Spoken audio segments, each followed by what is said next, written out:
Word, कोई भी word होता है या कोई भी 2 से 3 वर्ड्स होते हैं जो एक्सप्लेन करें कि आपका प्रोडक्ट क्या है, चाहे वो एक्सप्लेन करें कि किसी चीज का नाम क्या है, तो वो कीवर्ड कहलाता है।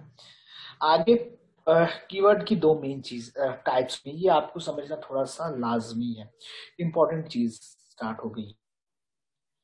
2 टाइप्स होती है, एक होती है ब्रॉड और एक होती है स्पेसिफिक। ब्रॉड वर्ड वो वर्ड होता है कि जो मल्टीपल चीजों को एड्रेस कर रहा हो, और स्पेसिफिक कीवर्ड जैसे कि नाम से जाहिर है कि जो किसी स्पेसिफिक चीज को, एक पर्टिकुलर चीज को एड्रेस कर रहा हो।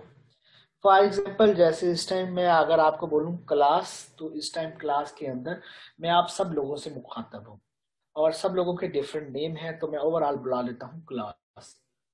तो ये मैं 33 लोगों से मुखातब हूँ इस टाइम। तो ये ब्रॉड कीवर्ड है। अगर मैं एक सिंपली किसी से कह देता हूँ कि अनीक, तो इट मीन्स कि मैं अनीक से मुखातब हूँ, पर्टिकुलर जिस बंदे से मुखातब हूँ उसका नाम अनीक है, तो वो मैं आइडेंटिफाई कर रहा हूँ कि उसका बंदा वो बंदा अनीक है। ये स्लाइड्स मैंने पिछली दफा भी दी थी, अब भी मैं प्रोवाइड कर देता हूँ, कोई इशू नहीं। इसी तरह ब्रॉड कीवर्ड की एक और निशानी है कि ब्रॉड कीवर्ड हमेशा वन वर्ड पे कंसिस्ट करता है। हमेशा नहीं, 99% केसेस के अंदर वन वर्ड के ऊपर कंसिस्ट करता है। फॉर एग्जाम्पल, अगर मैं बोलता हूँ चेयर, तो चेयर ब्रॉड वर्ड है। और अगर मैं उसी ब्रॉड वर्ड को बोल देता हूँ ये ऑफिस चेयर है, तो मतलब मैं बता रहा हूँ कि ये जो चेयर में, जिस चेयर का नाम ले रहा हूँ, ये ऑफिस के अंदर यूज होती है। इसी तरह मैं यूज कर देता हूँ पूल चेयर, ये पूल के ऊपर यूज होती है। या मैं कह देता हूँ रिवॉल्विंग चेयर, ये वो वाली चेयर है जो घूमने के लिए इस्तेमाल होती है। इसी तरह सेट, सेट डिफरेंट चीजों का भी सेट हो सकता है, बहुत सारी चीजों का सेट हो सकता है, तो ये ब्रॉड कीवर्ड है।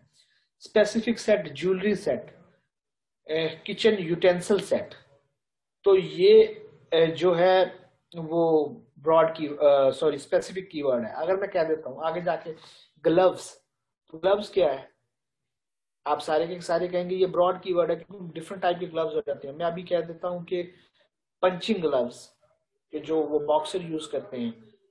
अच्छा, साइकिलिंग ग्लव्स, मतलब मोटरसाइकिल के दौरान जो यूज होते हैं। या ग्रूमिंग ग्लव्स, वो जो पेट्स होते हैं उनको नहलाने के लिए या उनको टेक केयर करने के लिए जो ग्लव्स यूज होते हैं, तो ये स्पेसिफिक कीवर्ड्स हो। आगे शॉर्ट टेल कीवर्ड्स हैं और long tail. Short tail means आप लोगों को खुद, शॉर्ट मीन छोटे, ऐसे कीवर्ड्स जो मैक्सिमम 2 कीवर्ड्स, 2 या 3 वर्ड्स के ऊपर कंसिस्ट करते हो, वो शॉर्ट टेल कीवर्ड्स हैं। ये इतने इंपॉर्टेंट नहीं है। और लॉन्ग टेल कीवर्ड्स जो काफी लेंथी हो, जो मोर देन 3 वर्ड्स के ऊपर कंसिस्ट करते हो, जैसे मैं बोल देता हूँ किचन, शॉर्ट टेल में आ गया ऑफिस चेयर, ग्रूमिंग ग्लव्स, कुछ भी। और ये लॉन्ग टेल की जिस तरह ये एग्जांपल दी गई है, kitchen 6 pieces spatula set, spatula set for women, तो ये चीजें आ गई हैं। आगे ये है कि मैं आप लोगों को और 2-3 चीजें बता देता हूँ कि अमेजोन ने, मैंने कल बताया था कि अमेजोन ने अपने प्रोडक्ट्स को डिफरेंट कैटेगरीज के अंदर कैटेगराइज किया हुआ है। ये देखें, ये डील्स हैं, Alexa skills, amazon device, amazon fresh में फूड्स वगैरह होते हैं। फिर ये देखें डिफरेंट आगे कैटेगरीज हैं, ये डिफरेंट कैटेगरीज हैं। तो हर कैटेगरी, हम जिस कैटेगरीज जो हम रिकमेंड करेंगे प्रोडक्ट हंटिंग के लिए, वो ये है: art and craft and sewing, baby, home and kitchen, kitchen and dining, industrial and scientific, office products. ये सारी की सारी कैटेगरीज की लिस्ट है। अच्छा, ये चीजें हैं।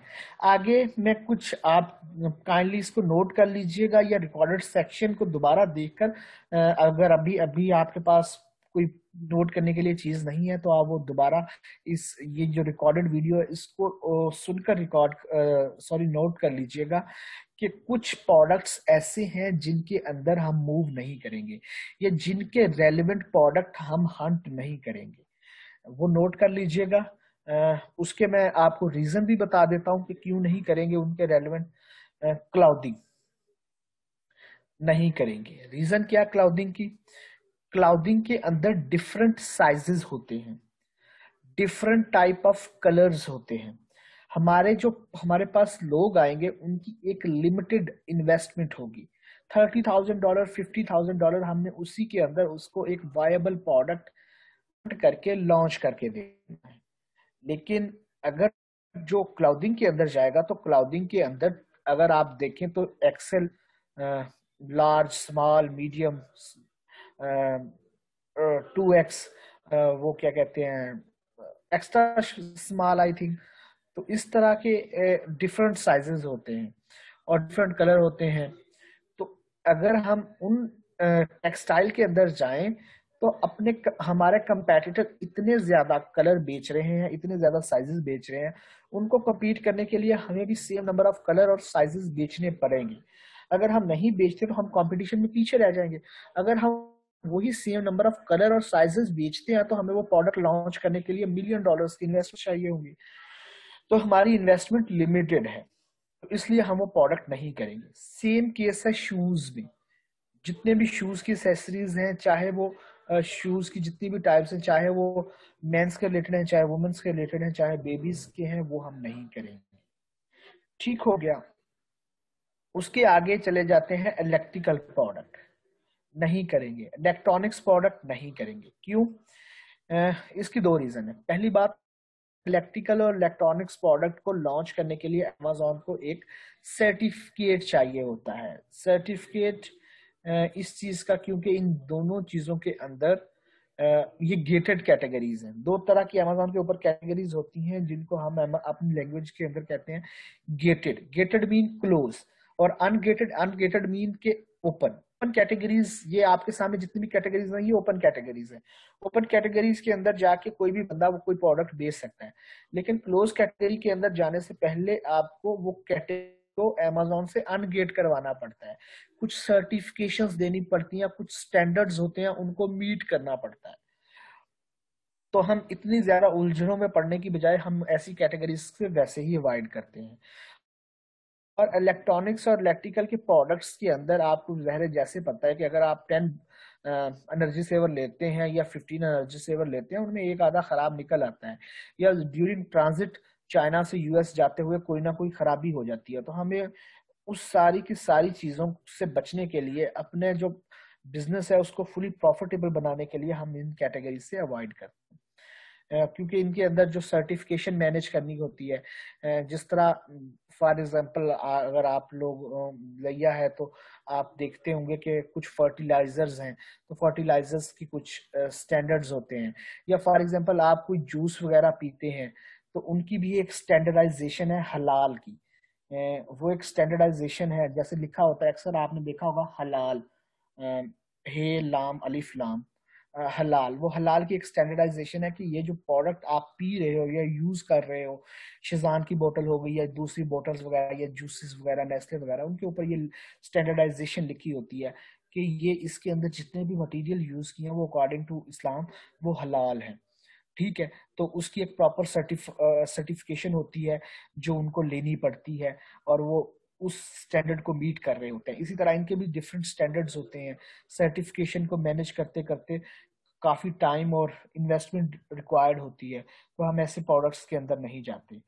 ठीक है, इलेक्ट्रिकल और इलेक्ट्रॉनिक्स। और दूसरी बात यह कि इनके अंदर डुअल इंस्पेक्शन करवानी पड़ती है। काफी ज्यादा प्रोडक्ट वैसे ही जो हो वो खराब निकल आते हैं। इसके बाद हम जिन प्रोडक्ट जो नहीं करते वो हम मैग्नेट के रिलेटेड, ऐसे प्रोडक्ट जिनके अंदर मैग्नेट यूज होते हैं तो उसकी भी सर्टिफिकेशन चाहिए होती है। तो हम मैग्नेट, जिनके अंदर भी मैग्नेट, और दूसरी बात यह कि ये जो सारे के सारे प्रोडक्ट हैं, इलेक्ट्रिकल, इलेक्ट्रॉनिक्स या मैग्नेट, जिनके इनके जो वेयर हाउस होते हैं ना, अमेजोन जहां इन प्रोडक्ट को स्टोर करता है, ये वेयर हाउस भी डिफरेंट वेयर हाउसेस होते हैं। और मैग्नेट के साथ एक और चीज इंक्लूड कर दीजिएगा, बैटरी।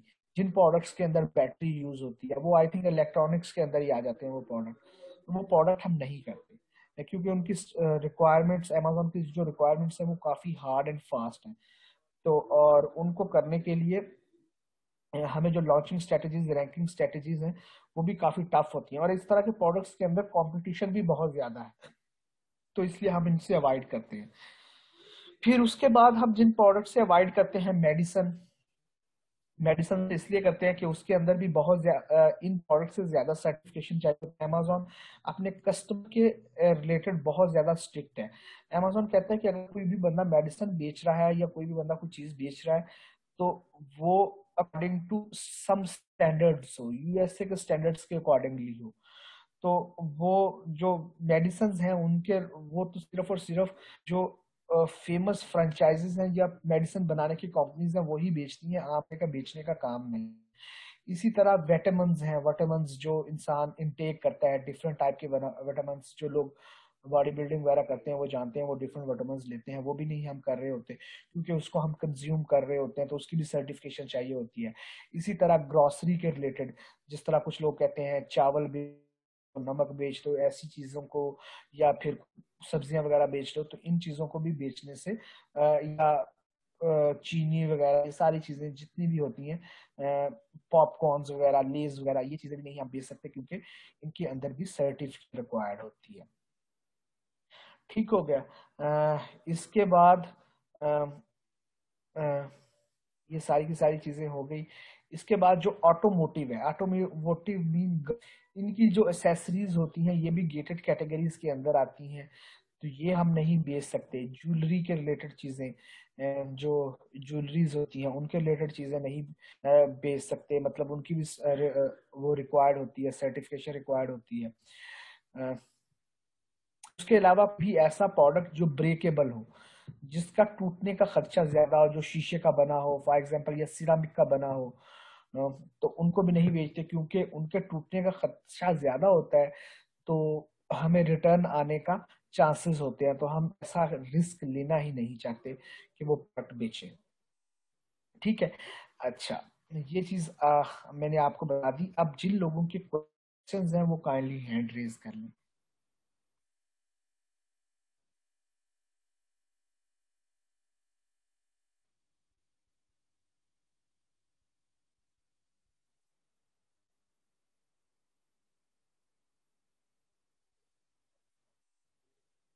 जी सकते हैं। सर ये गेटेड और अनगेटेड को थोड़ा दोबारा एक्सप्लेन कर लें। ठीक हो गया। अच्छा, ऐसा होता है गेटेड, जिस तरह गेट लफ्ज से जाहिर है, gated mean close and ungated mean open.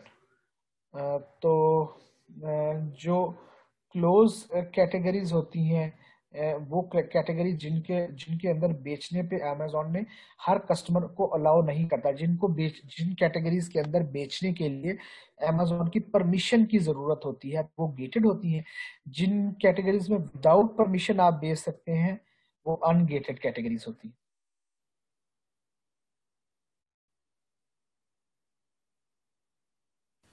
अच्छा सर, आपने कहा कि ये जो गेटेड प्रोडक्ट्स हैं इनमें कंपटीशन ज़्यादा होता है। हालांकि होना तो ऐसा चाहिए कि इनमें कंपटीशन कम होना चाहिए, क्योंकि नो सर्टिफिकेशन और नो ये नो चीज़ें जो हैं। No no no no no, मैंने ऐसा नहीं कहा कि गेटेड कैटेगरी में अंदर कंपटीशन ज्यादा होता है। मैंने कहा कि इलेक्ट्रिकल और इलेक्ट्रॉनिक में कंपटीशन ज्यादा होता है। Okay okay sir.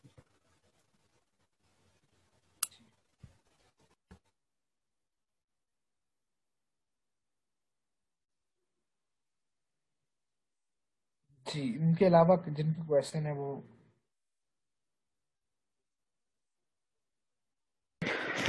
सर जैसे आपने बताया ना कि कोई भी चीज है जो से फॉर एग्जाम्पल हम चाइना से या किसी भी कंट्री से मैन्युफैक्चर करवाते हैं, तो ट्रांजिट की अमाउंट किस तरह पता चलती है?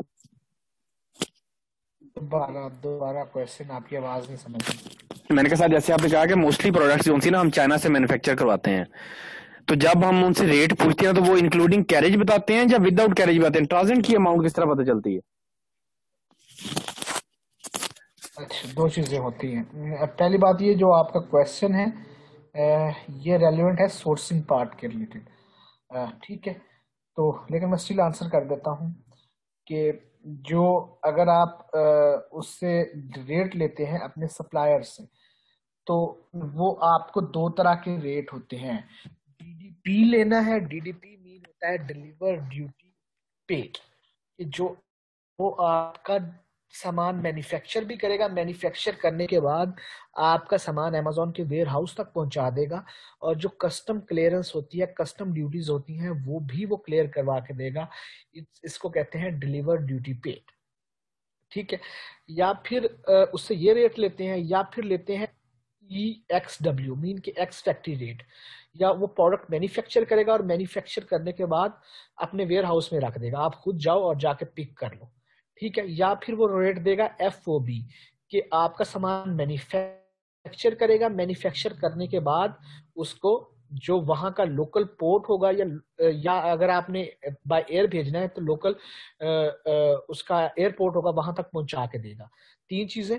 पहली चीज DDP, डिलीवर ड्यूटी पेड, के वो आपकी चीजें मैन्युफैक्चर करेगा, मैन्युफैक्चर करने के बाद कस्टम क्लियरेंस करवा के दोनों कंट्रीज की वो आपके अमेजोन के वेयर हाउस में भेजेगा। दूसरा क्या, FOB, कि वो मैन्युफैक्चर करेगा और मैन्युफैक्चर करने के बाद उसके वेयर हाउस तक, सॉरी, वो आपके लोकल पोर्ट या फिर जो वहां पर एयरपोर्ट होगा वहां तक पहुंचाएगा। या EXW, कि वो EXW मीन के बना के अपनी फैक्ट्री के अंदर रख देगा। हम ये तीनों रेट ले लेंगे, और तीनों रेट लेने के बाद हम एक फ्रेट फॉरवर्डर को कांटेक्ट करेंगे। फ्रेट फॉरवर्डर वो लोग होते हैं जो आपकी चीजें शिप करते हैं, फैक्ट्री से उठाकर अमेजोन के वेयर हाउस तक पहुंचानी, उससे हम DD रेट ले लेंगे। फिर हम क्या करेंगे कि उसका DDP rate plus per unit की EXW कॉस्ट को सम कर देंगे। अच्छा, वो हमें जो DDP रेट दे रहा होता है ना, वो पर यूनिट का दे रहा होता है कि अगर फॉर एग्जांपल मैंने वाटर बॉटल मैन्युफैक्चर करनी है तो इसका DDP रेट है जो फैक्ट्री देगी $3, कि मैं $3 लूंगा, प्रोडक्ट मैन्युफैक्चर करवा के आपके अमेजोन के वेयर हाउस तक पहुंचा दूंगा। हम उसे कहेंगे चलो अब तुम हमें EXW रेट दो, वो कहेगा कि EXW रेट है इसका $2। अब मैं जाऊंगा फ्रेट फॉरवर्डर के पास और मैं कहूंगा कि यार तू मुझे DDP रेट दे फ्रेट फॉरवर्डिंग का, मेरा सामान तूने पिक करना है मैन्युफैक्चरर के वेयर हाउस से और अमेजोन तक पहुंचाना है, सारी की सारी कस्टम क्लियरेंस करवानी है। तो वो अगर मुझे कहता है कि अच्छा, वो मुझे कहता है कि अगर $1 है तो मतलब कि अगर मेरा मैन्युफैक्चरर भी $3 के अंदर पहुंचा रहा है और ये मैं EXW रेट और फ्रेट फॉरवर्डर के DDP रेट को जमा करता हूं तो ये भी मेरे पास $3 आते हैं, तो फिर तो मैं कहूंगा जो मर्जी यूज कर लो। अगर वो $1 से कम देगा, मैं इस स्पेसिफिक सिनेरियो की बात कर रहा हूं, तो फिर हम उसको कहेंगे मैन्युफैक्चरर को तुम मुझे सामान बना के अपने वेयर हाउस में रख दो, शिप मैं खुद ही करवा लूंगा, शिप मैं फ्रेट फॉरवर्डर के थ्रू करवा लूंगा। अगर मुझे DDP रेट ज्यादा मिल रहा है तो फिर मैं उसको कहूंगा तुम मैन्युफैक्चर भी करवा लो और मैन्युफैक्चर करके तुम मेरे वेयर हाउस तक भी पहुंचा दो। मैं इसकी समरी कर देता हूं ऐसे कि हम सप्लायर से जो मैन्युफैक्चर होता है उससे तीनों किस्म के 2 रेट ले लेते हैं, मेनली 2 रेट। DDP रेट भी ले लेते हैं कि आप सामान बनाओगे और सामान बनाने के बाद हमारे वेयर हाउस में भी भेज दोगे, या तुम सिर्फ सामान बनाने के कितने पैसे लोगे। फिर हम फ्रेट फॉरवर्डर के पास जाएंगे, उससे बोलेंगे कि तुम हमें DDP रेट दो, कि तुम हमारा सामान फलान फैक्ट्री से उठाओगे और अमेजोन के वेयर हाउस में भेजोगे। अगर हमें इस तरह सही पड़ रहा हुआ, जिस मतलब जो हमें मेथड सही सस्ता पड़ रहा हुआ, उस मेथड के थ्रू हम चले जाएंगे कि या फिर अपने सप्लायर को बोल के डायरेक्ट शिप करवा देंगे, या फिर अगर हमें सस्ता पड़ रहा हुआ कि सिर्फ और सिर्फ मैन्युफैक्चर से अपना सामान मैन्युफैक्चर करवाना है और जो मतलब डिलीवर करना है वो फ्रेट फॉरवर्डर ने करना है, तो फिर ये हम रूट लेंगे।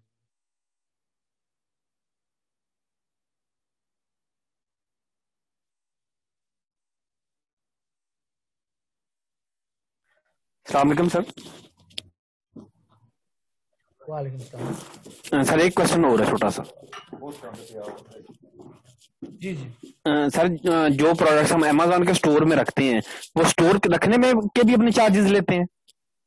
जी बिल्कुल, चार्जेस लेता है अमेजोन, स्टोरेज फीस होती है। Okay sir, okay. वालेकुम सर। वालेकुम सलाम। अच्छा सर, जो अमेजोन वेयर हाउस के जो चार्जेस होंगे वो वन टाइम चार्जेस होंगे या डेली बेस पे वो चार्ज करेंगे जब तक प्रोडक्ट पड़ी रहेगी वहां पे? अच्छा, 2 चीजें होती है। अमेजोन को ना आपकी मंथली सेल का पता होता है कि आप एक मंथ के अंदर कितने नंबर ऑफ यूनिट बेच रहे हो। तो जब अमेजोन को पता होता है कि आप इतने नंबर ऑफ यूनिट बेच रहे हो, तो अगर आपकी नेक्स्ट मंथ की इन्वेंट्री उस स्पेसिफिक नंबर ऑफ यूनिट जो आपकी हिस्ट्री बता रही है, कि अगर आपकी हिस्ट्री बता रही है कि आप हर महीने 1000 यूनिट बेचते हो, तो अगर आपका जो नेक्स्ट इन्वेंट्री होगी वो 1000 यूनिट से ज्यादा होगी, जितनी ज्यादा होगी, फॉर एग्जांपल 1200 यूनिट है, तो अमेजोन 1200 के ऊपर वाला जो 200 है ना, उसके ऊपर स्टोरेज फी लेगा।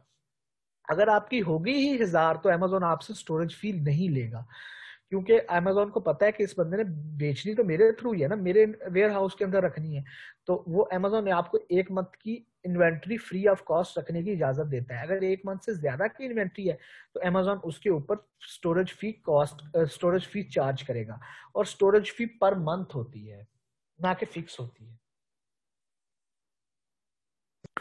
सर जो आपने रात को ग्रुप में मैसेज किया था कि चीजें आपने सबने मैसेज करनी है, वो हमने फॉरवर्ड तो कर दी है, वो ओके है सर, उसमें कोई इशू तो नहीं है? मैंने स्टिल अभी चेक नहीं की, मेरी तबीयत नहीं ठीक थी, तो मैं जब चेक करूंगा तो मैं फिर आपको बता दूंगा। Okay sir, okay, right sir.